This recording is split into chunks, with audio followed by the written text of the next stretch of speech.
we have today we want to talk about because I keep wanting to say Pierre. Justin Trudeau, we'll have Canadian on roaming London after this, did the whole people kind bit. We'll get to that, but we have our 5 top Trudeau cringe moments. I want to ask you this, as someone who was Canadian, I voted for Stephen Harper. How do you guys see Trudeau? Like, did you think about Canadian politics at all before Trudeau? Because he's kind of a celebrity.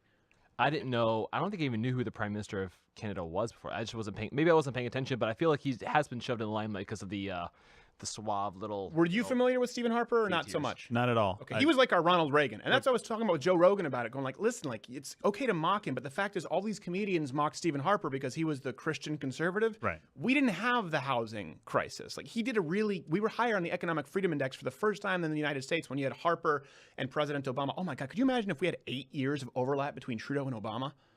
That's the stuff that gives kids nightmares.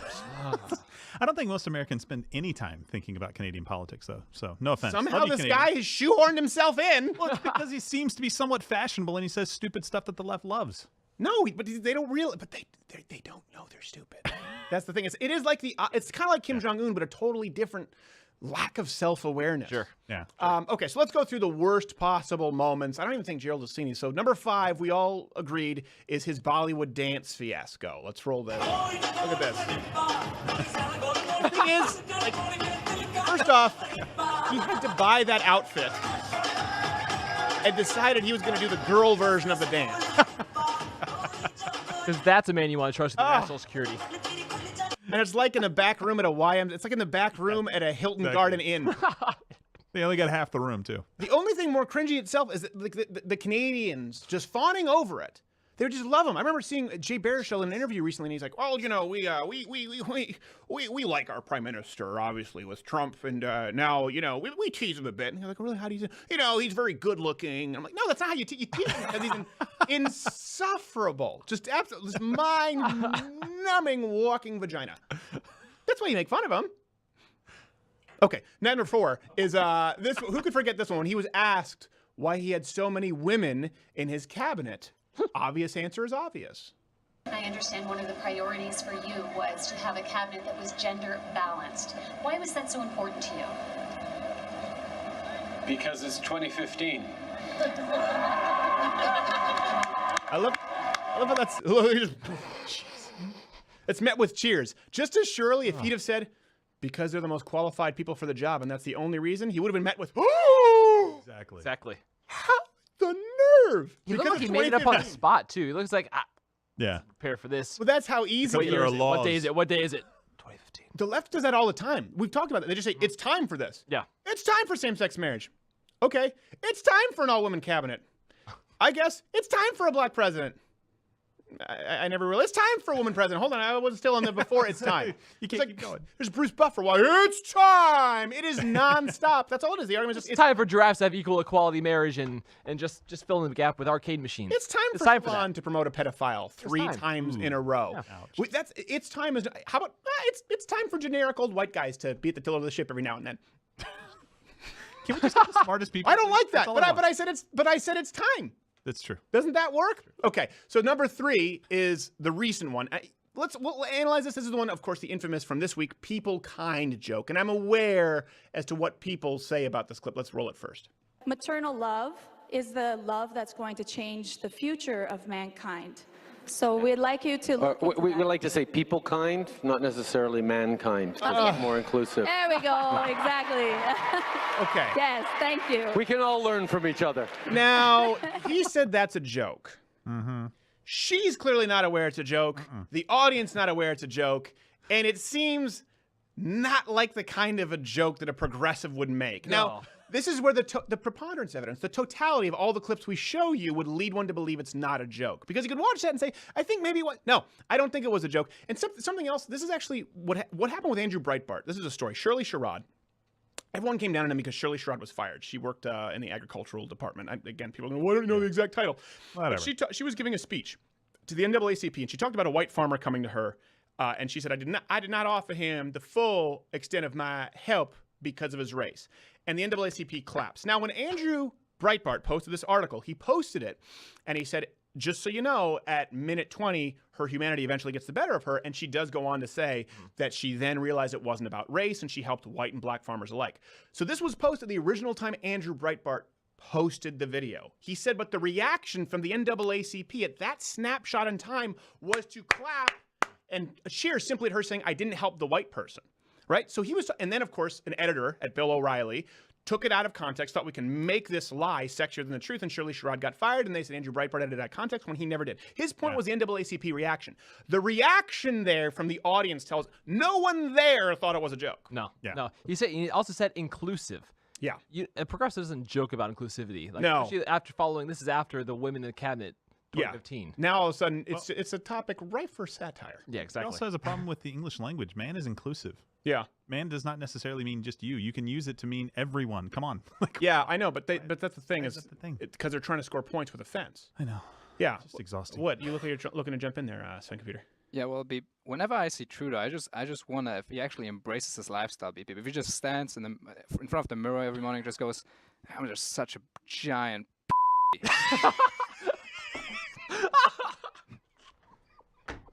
You never know what you're going to get from that German. You are a terrible computer, but I think we'll keep Goodness. you. Okay, here's Emperor number reboot. 2, because we couldn't fit them all in. Number 2, as far as the low light, I guess, of Justin Trudeau, is this is just a montage of him weeping here. I thought I was going to make it through this, but I'm not. No, you didn't. It hurts. Everything does with you. So my memories at that moment went back to my Syria to before the war, our life, our happiness there. That's a bead blasted eye with the Something red. goes wrong in your community, your province, your country, the world. All of that color goes away, and we become a family. So, you made a contribution to a nation.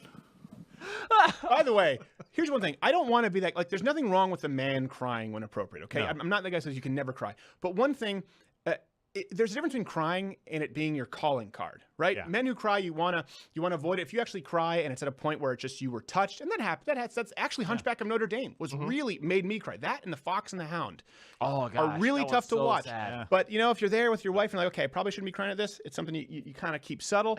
You don't have a tissue Make sure the folded camera's and got ready and dab it like you don't want to destroy your blush. Can't get it on my Vagisil. I am the leader of the Northern Free World. By the way, that's his wife next to him. Yeah, I know. So he. In the loose He's also sense of the weeping. word. Oh gosh. Do you think their cycles are aligned? If not, they're probably doing man. some chant to ensure that they are. It doesn't Okay. seem genuine, though, right? We know somebody, I'm not going to say the name, we know somebody whose calling card is to cry at these moments. I can't say who it is on air, and I can't give away anything, but it seems very... I know this person? Yes. Yes, you do. Oh, okay. And I it's- think it I doesn't know. seem genuine at all. Every time you're like, oh, okay. Okay, now you're Yeah. doing it. Now he's doing the crying thing. All right, Yeah. we get it now. Okay, it used to be one for you. Now I just don't like you. And number 1, here's why. This is why I don't think it was a joke. This is why I think when people go back and forth, we talked about this at Virginia Tech. When people go back and forth and say this was a joke, it wasn't a joke, take it in context, then go beyond the context of just a clip. Kind of like we did this rebuttal with Vox earlier this week. Go beyond the context of the clip and then include the context of character, lifestyle. With Trudeau, there is so much evidence. We weren't able to show you all of it, but I think this one is possibly the most damning. Our number 1 worst Trudeau Prime Minister of Canada for real moment. We are here today together, reminding ourselves and each other that we can and must do better. Better. For the oppression, Here comes the it in. lesbian, gay, bisexual, transgender, queer, and two-spirit communities, we apologize. Two-spirit! And by the way, he was running out of everything. Like, lesbian, gay, bisexual, transgender, and two-spirit communities. Anybody else want to throw it here? If we were to say two-spirited, if we were to include that in the acronym, last year you would have said it was a straw man. You would have said, come on now. No one really uses the two-spirit. If it was what you're going to say now? LGBTQ AAIP with a number 2? Yes! Like a pansexual, like, okay, asexual, ally.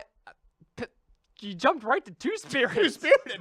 You hopscotched and went to the craziest one. Everything pre, mid, and post-weep makes us want to saw our own heads off with that clip. That's why I don't think it was, he uses these terms that even the worst, like deep within the bowels of the deep internet of social justice warriordom, they couldn't use his vernacular with a straight face. Like right now, you could go down to the local slut walk or feminist march and say, well, what do you think about LGBTQ AAIP number 2? And they'd be like, what? And you would say, two-spirited? The biggest, angriest blue-haired feminist would be like, don't be a dick. Okay? And this is the prime minister. Like, we're not doing that. He uses it. All right. Listen, we do have to get going. We're going to have roaming millennial. She's Canadian. We'll ask her about him. We'll talk about FISA, and we'll talk about and then we have Hodge twins. We'll just probably talk about something that we don't anticipate. So, as always, expectations low for the Hodge twins, but fun.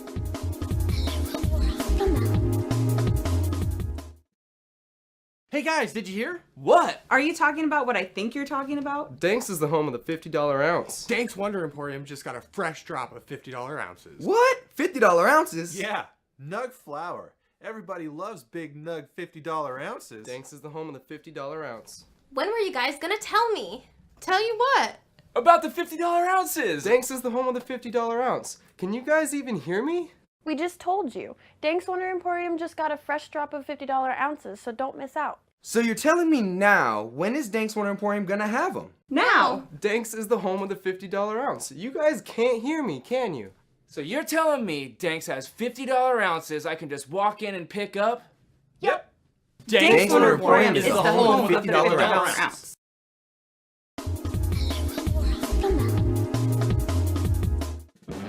And now for Barely Legal with Bill Richmond, sponsored by Mug Club.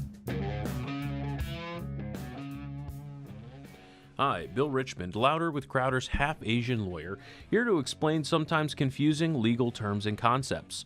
Today we're talking about different types of courts that exist to solve legal issues. First up, family court. Divorce, child custody. You probably know what I'm talking about, but if you don't, think O.J. Simpson and Nicole Brown's first fight, but with less blood and no gloves. Next is probate court, where you resolve post-death issues like wills and estates and inheritances.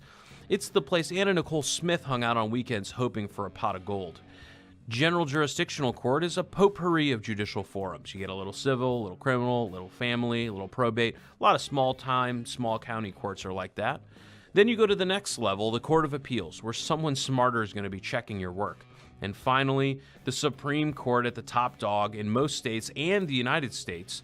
In some states, though, like New York, they just want to be different and ornery. They call their basic court the Supreme Court, and then their top court the Court of Appeals. Assholes. I hope this clarifies the issue for you, though considering this is the internet, you probably forgot half of what I said, and will send me a letter anyways asking the same question in a week. I will not respond. I'm half-Asian lawyer Bill Richmond for Louder with Crowder. Cheers. This has been Barely Legal with Bill Richmond, sponsored by Mug Club.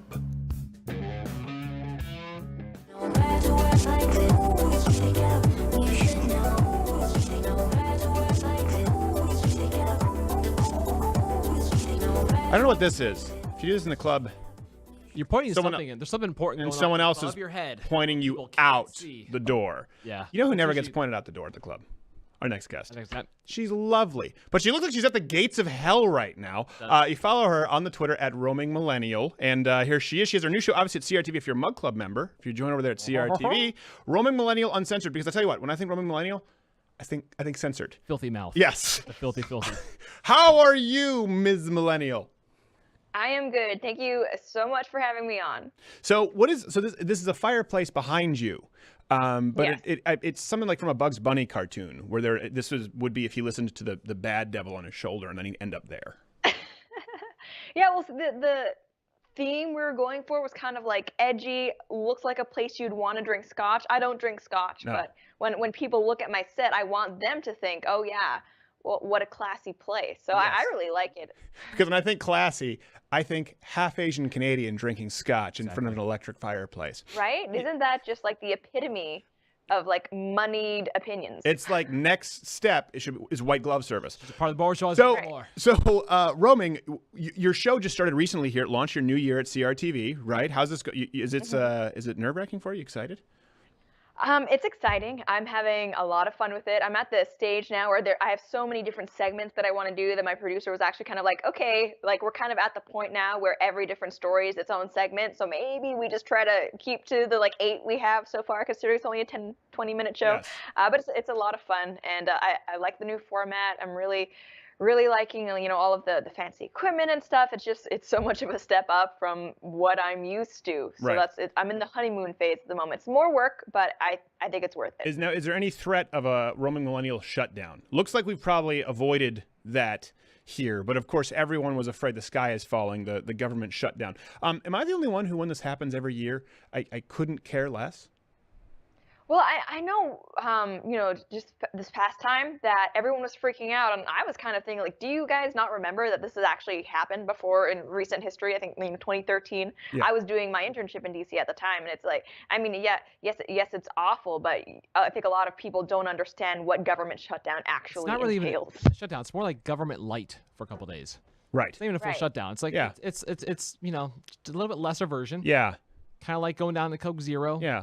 It's still Coke. kind Lindsey of. Graham's going to grow one more chin, maybe, because he's not getting on the elliptical. Yeah, I don't want to. What is Canadians? I guess I don't know if they fully understand what is the fear. Maybe we can talk with the Hodgmans. I don't understand exactly what the fears of the government shutdown. Are they not going to collect taxes? I'm pretty sure they Well, I think, keep that department open.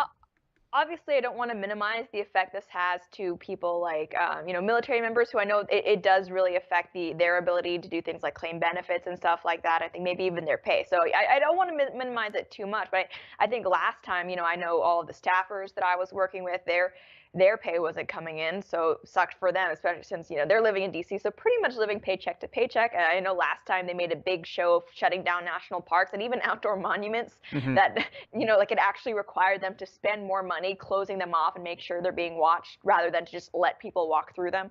But Black I think Lives a lot Matter of must people, feel very conflicted. They're like, I hate the government shutdown, but George Washington was also a racist, so I'm just going to burn a Walgreens. Let's go with burn a Walgreens. CVS. Fixes Keep everything. Fact straight. Yes, CVS. CVS. Sorry. Yeah, but I think a lot of people they're scared by it just because it's shut down. They don't know like are police going to stop working? Does this mean North Korea can just come get us? No one knows. Apparently, that's what's scary. I We think. do know in Canada, North Korea can always come and get you. Yeah, Russia too. Yes, you're the first stop. They just, if they decide to act up. Okay, well, there's not a whole lot to. It looks like we've mainly avoided it. The deal, another $300 billion increase in caps. I do find it funny that everyone always plays political football. Raising the debt ceiling, if you're talking about that, or if you're talking about shutdown, of course, whenever it comes to talk about the debt ceiling, I remember that. It's just basically whenever these budget talks come up, whoever is the party not in charge, they take the moral high ground and go, how could you do this, right? How could you let this shut down? But think about the children. Last time you were saying that they were letting it shut down when they were the opposition party. I don't really care all that much anymore. Before we go on to something else, I know you wanted to talk about, you're Canadian and Winter Olympics. So is this the moment where Canada gets to shine? They usually do really well in the Winter Olympics. So I'm not gonna lie. I don't watch those. Yeah. Okay. Winter Olympics. Yeah. I know we do good in hockey. Question mark. But I'm a Summer Olympics kind of person. It's just like I don't like the snow, and it makes me cold watching other people be in the snow. Yeah. Well, yeah, but you kind of have you're in the worst possible place if you hate snow. It is. Yes, it's awful, terrible, awful place. I mean, like I think the word habitable is used wrongly when describing Canada. Yeah, I know. It's really not. Is it like the biggest... weather's trying to kill you? Yes, that is it. That's a good point. It's basically it's a struggle. It's kind of like when I was recently at Big Bear. By the way, apparently they sell nothing but Owen Benjamin tchotchkes in Big Bear. I don't know. It's nothing but Big Bear tchotchkes. Like altitude is a struggle.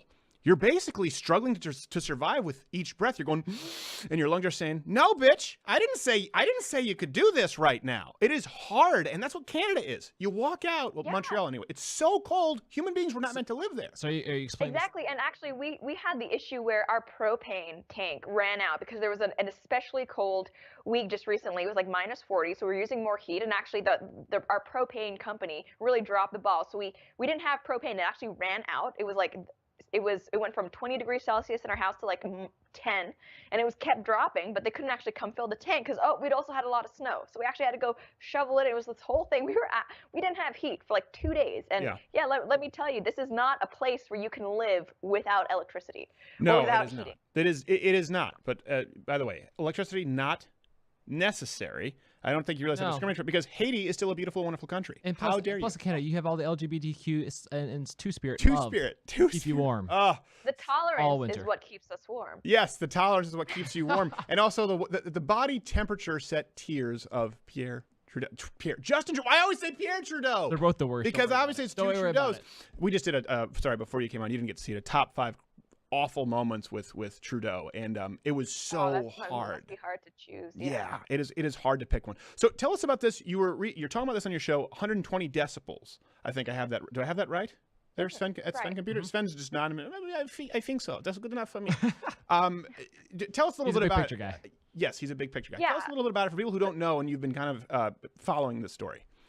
Right, so 120 decibels is this movement that started with German women to try and bring attention to the waves of sexual assaults that have been happening in Germany because of the whole migrant crisis thing. Right. And people in the alternative media, they've been talking about this for a long time, trying to bring attention to this issue. The fact that these countries, which had previously some of the lowest rape statistics in the world, they're actually going up dramatically, right? And it's funny because usually rape culture, women being sexually assaulted, that's something that progressives love to talk about, right? That's like gold. They love that stuff. But because of the people who are actually doing it, these migrants, it really doesn't get any attention. And there have actually been instances where we know that the police have tried to cover it up because they didn't want to draw attention to this problem for fear of appearing intolerant. Right. And for me, this isn't about race, right? I couldn't care less. Well, that was going to be a color follow-up of question, these because I know people. some people said some of this, some of these statistics come from sort of the identitarian right, who slant them sometimes. So I know that you're probably aware of that. That would be one of the criticisms they lob. Right. Yeah.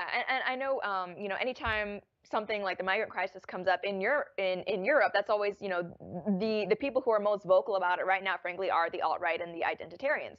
And, I'm not alt-right, I'm not identitarian, but at the same time, we can't deny that this problem exists. And just because people I don't like are also talking about it, I don't want to, ignore it and say, no, it's not a big deal, right? Because I think people can both be wrong on this subject. The progressives who want these open borders and to ignore this problem, they're wrong. And the people who look at these problems and say, ethno-state is the answer, that's also not the direction that I want to go in. I just want to, be able to talk about these issues and the fact that, a lot of these people coming in are not vetted. They have probably criminal histories in their own countries, but we just don't know about it because, it's just kind of this like open free-for-all right now.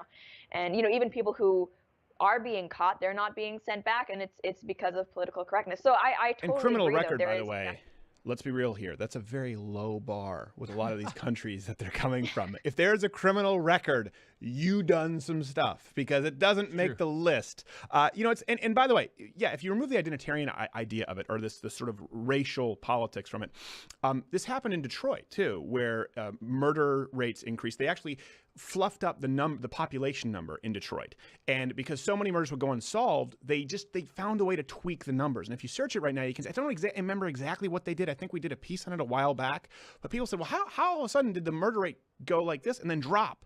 And they used different measurements, right? They used a different barometer, kind of like job participation rate. All of a sudden, nobody was including that when we were talking about unemployment. So it happens sometimes when people just want to cover their ass. You could have police who could be identitarians themselves, but they're going, gosh, it doesn't look like we're doing a good job. Let's find a way to massage these numbers. And the fact is, throughout human history, if you look at recently human history, right? Let's say the last half a century, violent crime and rape, murder has consistently been going down. People like to act as though everything is going to hell, maybe ideologically, maybe people financially are being irresponsible. I get that. They're on their phones too much, texting and driving. I get it. But murder, rape has been going down. So for this to happen in the Western world to go up, it is startling. Historically, I don't think people understand that, regardless of where they line up.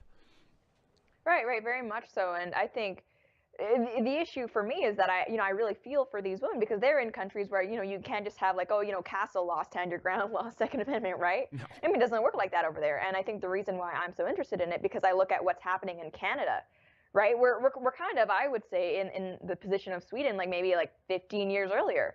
And I think with people like Justin Trudeau in power, there's the actual legitimate possibility of us becoming Sweden Part 2 in Canada. So, I want to talk about these issues so people can understand that, it's great to virtue signal how wrong it is to not take in refugees, by the tens of thousands, if not more. But, everything has cause and effect. There are actual legitimate security concerns to think about here. And it's not just, terrorist attacks, which are obviously awful, but, there's much less serious, I guess, also crimes that happen on an individual level. Yes, like food code of conduct.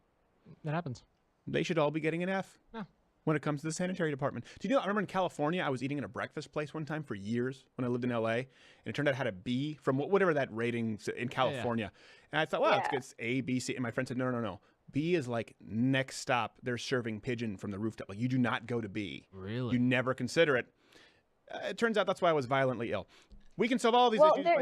There's a food truck it's called Kogi. There's a couple of them, but there's one of their food trucks that's in Santa Monica that has like a C or something, or at least it did when I was there. Oof. But it's still so good. Yeah. And that's hard.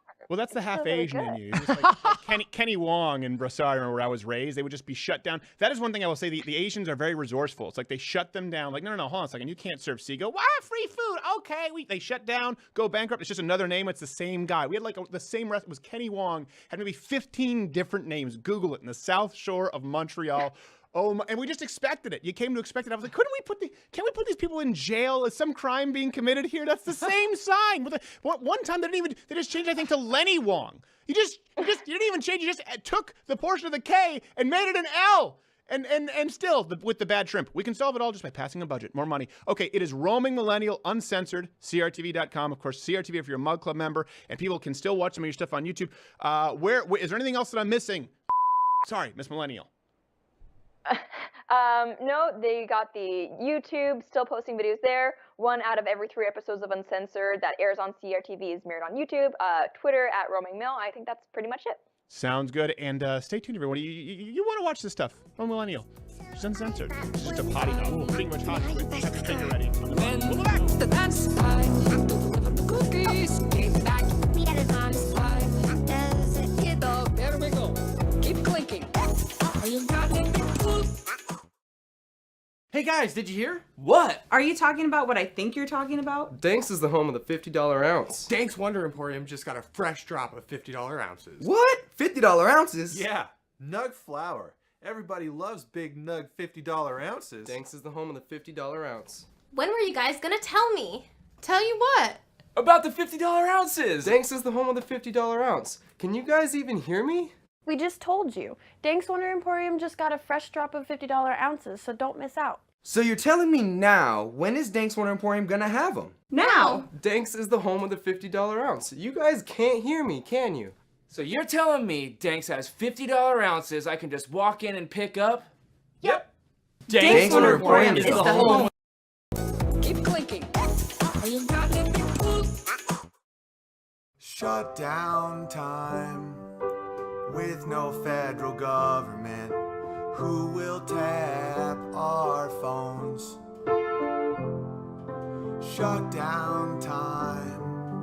One last call to build the wall and send all the illegals home. With no federal government, who tears down the monuments? Will TSA still fondle my balls? No more fake entitlements. Feel free to keep your armaments. They can't hurt us anymore. I know who loves to bitch and moan.